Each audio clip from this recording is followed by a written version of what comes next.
Ya Allah, Ya Rahman, Ya Rahim, saat ini kami mengangkat tangan memohon ke hadrat-Mu, memohon perlindungan dan pertolongan dari-Mu.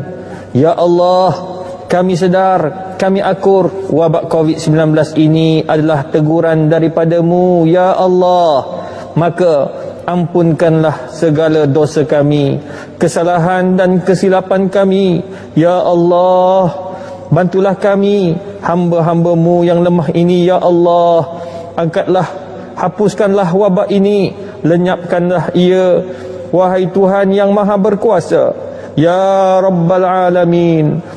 Lindungilah kami, keluarga kami, anak-anak kami, jiran tetangga kami dan negara kami dan seluruh dunia daripada wabak ini, Ya Allah. Sembuhkanlah mereka yang telah dijangkiti, sembuhkanlah mereka yang sedang dirawat, Ya Allah. Berikan kekuatan dan kesabaran kepada barisan hadapan kami yang sedang bertungkus lumus berjuang merawat pesakit-pesakit dan memerangi wabak ini, Ya Allah. Ya Zal Jalal wal Ikram, sesungguhnya kami amat sedih dengan apa yang menimpa kami ini, Ya Allah. Hanya Engkaulah yang maha berkuasa. Berilah kami kekuatan, Ya Allah. Berilah keupayaan agar kami menghadapi semua ini.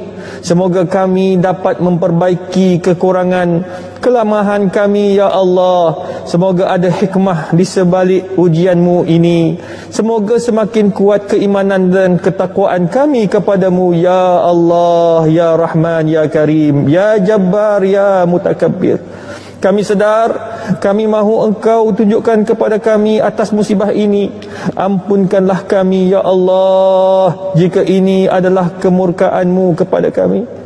Jantiklah hati kami agar kami sedar akan kesilapan yang telah kami lakukan. Semoga kami sentiasa bermuhasabah diri kami.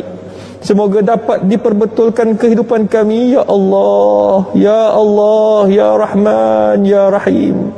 Ya Allah, segerakanlah Engkau angkat wabak ini. Dekatkanlah hati-hati kami dengan-Mu agar sentiasa beribadah kepada-Mu, Ya Allah. Berilah kami peluang dan ruang lagi untuk kami berjemaah di rumah-rumah-Mu, Ya Allah. Ya Allah, jauhkan kami daripada perasaan hasad, dengki, dendam dan buruk sangka kepada sesama kami.